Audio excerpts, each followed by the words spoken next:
Des taux d'intérêt records, un inventaire extrêmement bas et des vendeurs qui ne sont pas encore en train de baisser les prix. Et dans toutes ces conditions, tu te dis, on est en 2023, comment je fais pour réussir à investir en immobilier dans un marché qui est en constant changement? Un marché dans lequel on est en train de passer d'une phase dans laquelle les vendeurs avaient le gros bout du bâton à un marché dans lequel les acheteurs commencent à prendre l'ascendant. Un marché qui est encore un peu instable et dans lequel la direction est encore un peu incertaine. Bienvenue en 2023, une année qui va être une année un peu pivot dans le marché immobilier, mais une année dans laquelle tu vas quand même réussir à investir grâce à la vidéo d'aujourd'hui.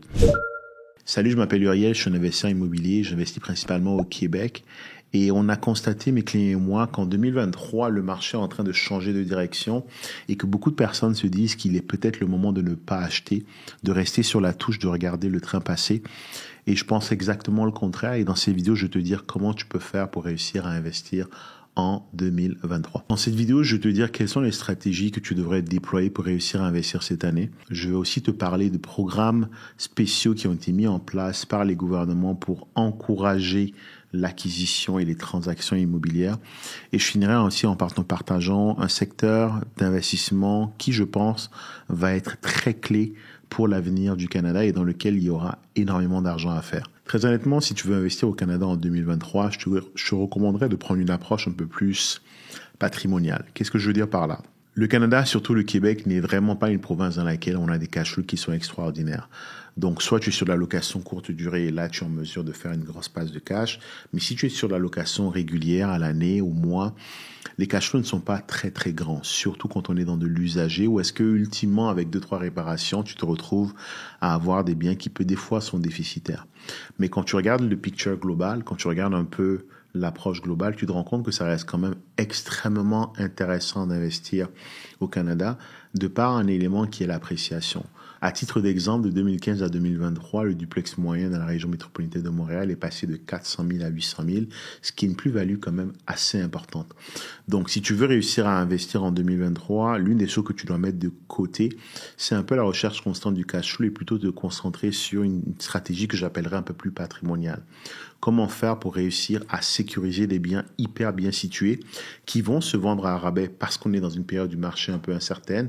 On a des vendeurs qui peinent encore à baisser les prix, mais on commence à tranquillement voir dans le marché une petite baisse des prix et je pense que c'est là qu'il faut se positionner, entrer dans le marché, sécuriser des biens qui sont extrêmement bien situés, qui ont des valeurs intrinsèques élevées, c'est-à-dire des biens qui sont structurellement en bon état, des biens qui sont proches de lieux d'activité comme les restaurants, comme des bars, comme des écoles, comme des bouches de métro, ou des biens qui sont proches d'endroits qui vont se développer pour les mêmes raisons que je viens de citer, par exemple une nouvelle station de métro qui va arriver. Ce sont des biens qui sur le long terme vont répondre à des besoins qui sont toujours présents et qui donc vont s'apprécier. Donc si tu veux investir en 2023, je te conseille fortement de mettre le focus sur des biens patrimoniaux, de mettre le focus sur de l'investissement pour de la prise de valeur, afin d'aller chercher des biens qui vont exploser ta valeur nette. Premier élément. Deuxième élément, si tu veux réussir à investir en 2023, il n'y a pas de secret, tu vas devoir mettre une mise de fonds plus importante. Il faudra mettre plus de mise de fonds en 2023 et dans les années à venir, pour une raison qui est simple. Avec l'augmentation des taux d'emprunt hypothécaire, les montants d'emprunt que tu peux aller chercher ont été réduits et les prix des propriétés n'ont pas encore commencé à drastiquement baisser. La conséquence étant que du coup, tu dois couvrir la différence. Tu dois mettre une mise de fonds qui est beaucoup plus élevée, surtout quand tu veux investir dans du multilogement, dans les gros bâtiments. Il est assez fréquent de voir des bâtiments dans lesquels il faut investir des fois 25, 35, même 45% de mise de fonds. Mais la personne qui investit sur le long terme sait qu'effectivement, à court terme, le rendement sur son argent ne sera peut-être pas au rendez-vous. Mais ce montant lui permettra de sécuriser des biens qu'elle n'aurait pas été en mesure d'acheter en temps normal. Quand un marché est par exemple à la faveur des vendeurs, il y a énormément d'acheteurs qui se battent. Quand les taux sont bas, il y a énormément de personnes qui veulent investir et saisir ces biens. Donc quelque part, je vois le fait que les taux soient élevés comme étant une bonne chose parce que ça permet, comme on dit, separate the men from the boys. Ça permet de séparer les garçons des hommes et ça élimine dans le marché tous ceux qui sont un peu des touristes et ça laisse la place à ceux qui ont des grosses mises de fonds. Tu ne pourras pas investir en 2023 si tu n'as pas une mise de fonds conséquente, simplement parce que avec les taux élevés, ça demande de plus en plus de mise de fonds pour acheter des biens. Et au passage, si la mise de fonds est quelque chose qui t'intéresse, si tu as déjà un peu d'épargne et que tu veux pouvoir la multiplier à travers des stratégies ultra créatrices, si tu as un bon revenu, plus de 80 000, si tu as un bon bureau de crédit, je t'invite à regarder dans la description de la vidéo, tu trouveras un lien pour participer à un de mes événements dans lequel je partage les stratégies que mes clients et moi utilisons pour aller chercher des grosses mises de fonds qui nous permettent d'investir dans du multilogement, qui en général demande entre 25 et 35% de mise de fonds pour investir. Troisième élément pour 2023, si tu veux réussir à investir en 2023, ce que je te conseille de faire, c'est de te retourner vers la construction neuve. Pourquoi? Le Canada connaît une crise du logement et on a actuellement un déficit. On n'a pas assez de logements pour loger tout le monde. Et en plus, avec la pression démographique qui va venir avec l'immigration, ce besoin va augmenter. Et malheureusement, à cause toujours de l'augmentation des taux, il y a eu un ralentissement dans la livraison et dans le lancement de chantiers de construction, surtout en 2023 dans les villes comme Montréal par exemple.